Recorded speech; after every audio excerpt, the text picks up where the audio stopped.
Со Црвениот крст и Центарот за трансфузиона медицина од Скопје. Се организира традиционална крводарителска акција.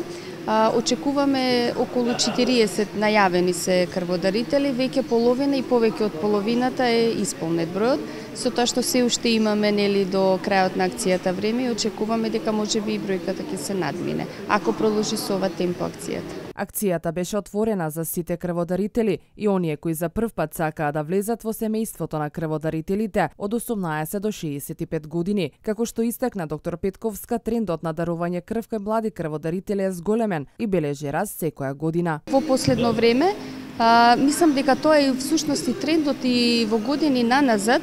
Ние имаме секогаш традиционални акции во средните школи, каде што имаме добар одзив на млади крводарители. Крводарителите кои даруваат крв ги повикуваат и останатите граѓани да почнат да даруваат крв, бидејќи е добро за здравјето и пред се е хуман чин.